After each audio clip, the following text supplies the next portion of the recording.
Title: चिड़िया का बादल का घर। एक बार की बात है, एक छोटी सी चिड़िया जिसका नाम चिन्नू था, वह अपनी माँ के साथ जंगल में रहती थी। चिन्नू बहुत ही चंचल और हंसमुख थी। उसे ऊंचे ऊंचे पेड़ों पर उड़ना और नए नए स्थानों की खोज करना बहुत पसंद था। एक दिन जब चिन्नू आसमान में उड़ रही थी, उसने देखा कि एक बड़े बादल ने सूरज को ढक लिया है। उसे लगा कि बादल बहुत ही सुंदर और आकर्षक है।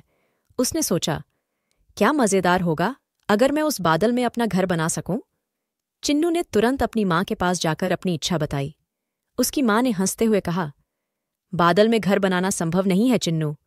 बादल तो हवा में उड़ते रहते हैं और वे स्थिर नहीं रहते। लेकिन चिन्नू ने ठान लिया था कि वह इस बात की सच्चाई जानकर ही मानेगी। दूसरे दिन चिन्नू ने उड़कर उस बड़े बादल के पास पहुंची। उसने देखा कि बादल नरम और ठंडा है। उसने अपनी छोटी सी चोंच से बादल के एक कोने को पकड़ने की कोशिश की, लेकिन उसके हाथ से बादल का एक हिस्सा फिसल गया। चिन्नू को समझ में आया कि माँ सच कह रही थी, बादल में घर बनाना असंभव है। चिन्नू निराश हो गई, लेकिन तभी उसे एक ख्याल आया। उसने सोचा, अगर मैं बादल में घर नहीं बना सकती तो क्यों न मैं इसके साथ उड़ान भरूं। चिन्नू ने बादल का पीछा करना शुरू किया। वह पूरे दिन बादल के साथ उड़ती रही और उसके साथ नई नई जगहों पर गई। उसने देखा कि बादल कभी पहाड़ों के ऊपर जाता, कभी नदी के ऊपर और कभी मैदानों के ऊपर। उसने बहुत सी सुंदर दृश्य देखे और बहुत मजा आया।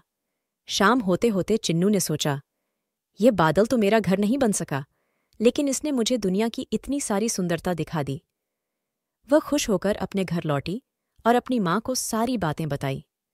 उसकी माँ ने उसे गले लगाकर कहा, चिन्नू, तुमने एक महत्वपूर्ण सबक सीखा है। कभी कभी हमें जो चीज़ें मिलती नहीं, वे हमें कुछ और ही सिखा जाती हैं।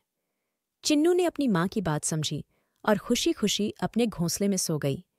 उसने सपने में भी बादलों के साथ उड़ान भरी और अगले दिन के रोमांचक सफ़र का इंतज़ार करने लगी। इस तरह चिन्नू ने सीखा कि सपने देखना अच्छी बात है, लेकिन वास्तविकता को समझना और उससे कुछ नया सीखना उससे भी महत्वपूर्ण है।